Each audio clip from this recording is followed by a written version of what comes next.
and leader for Abraham's seed shall prosper in all things and not one thing. It's a church group, a gospel, very gospel group, and quite strong. It's on the Facebook. Well, I was reading a lot of this blog, and I'm an ex-Agape member. Before I left Agape, I had so many unanswered questions. And I reside in Kent, and I was the acting, sort of the so-called pastor.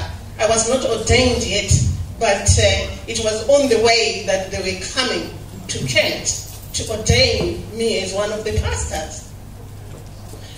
However, the story goes like this. I kept on reading, but the doctrine for this Archbishop, with his chains of infidelities, goes on to say, don't go on the blog, don't go on the book without a face, meaning the Facebook.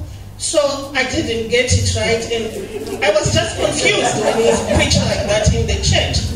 So I didn't stop, because I was too nosy and I wanted to know what's going on, because somebody called me and says, Jean is telling the truth. And I even said, Jean, she is lying. She just wants to get something from, from the so-called daddy in brackets, just to make a life out of him.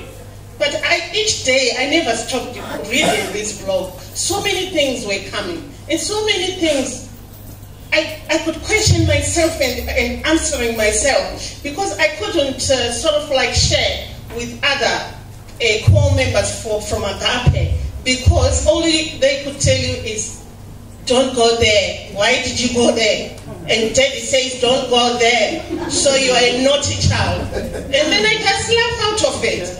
But one day I just say, no, I have to email to my Royal Highness, Mrs. Betty Maponi, and I said to her, Mrs. Betty, I do feel that these things going on are true, because so many people are leaving the church.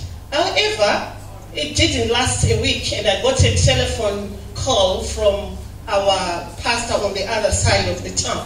And they called me and they said that this is what has been happening, and we just want to put everything on the table, that we are no longer coming to Kent, and because of what has been happening in Agape, and we are very upset and miserable that we are going to leave the church. And I was appalled. I just go like, oh my God. And what came into my mind right away, I just thought of Jean and the blog, and I said that it's the truth.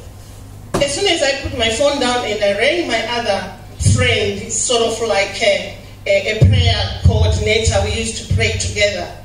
And then I said, listen, this is the message which came from Pastor so-and-so, and how do you feel about it?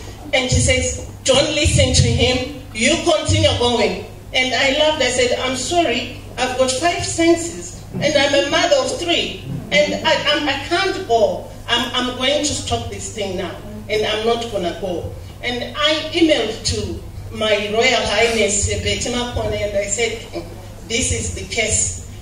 So the pastor, when he called me, he was telling me, so-and-so is out, so-and-so, I knew so many people. And then I said, so why should I bother?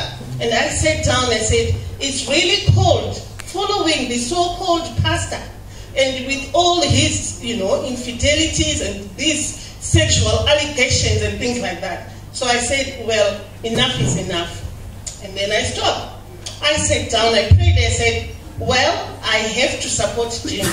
And that's why I'm sitting here tonight.